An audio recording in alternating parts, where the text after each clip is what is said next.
Since our latest U.S. President, Donald Trump, took office over a month ago, the American people are just as divided about his actions, policies, and campaign promises as they were during the election. In fact, Trump's approval rating is currently less than 50%. First of all, do they or do they not approve of Trump? I mean, some of his decisions on some of the people that he's pitched for the House and the Senate could have changed by how they've been, what their experience is. Just looking at it strictly financial standpoint for me in the future, I want to have a job, so he helps with that. I greatly approve of him because I come from a region that has been affected for years by Democratic policy, such as coal mining. They hate coal, they hate oil, and it kind of kills my area. And they also subsidize farming, which is also killing my area. But I'm also adopted, so I am very much anti-abortion, and so is he. I feel that a lot of his policies are very excluding to minority groups.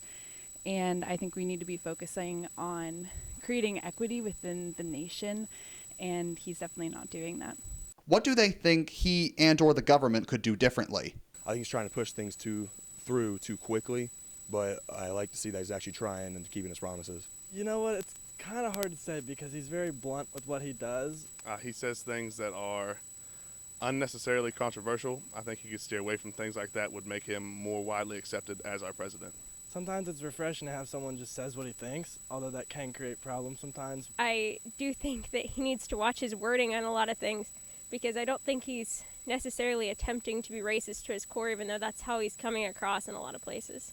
What would the students consider to be their ideal president? I think if I were to choose an ideal president, they would be focusing on creating equality for everyone and all sorts of people groups, whether it be religious or people of different sexualities or genders or whatever. Somebody who's outgoing. He wins.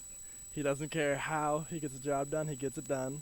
Somebody who's for the military. Somebody who wants freedom, period. Somebody who wants us free in every way possible. An ideal president, I want someone who is honest, who has a good understanding of world politics, how countries interact with each other, the way that America's policies affect the world economy, because they do.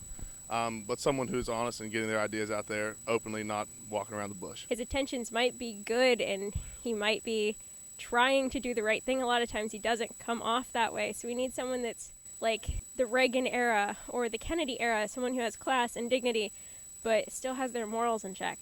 Well, it seems as though the majority of the students seem to be in support of Trump. They do feel that at the very least he could tone down the intensity of some of his actions.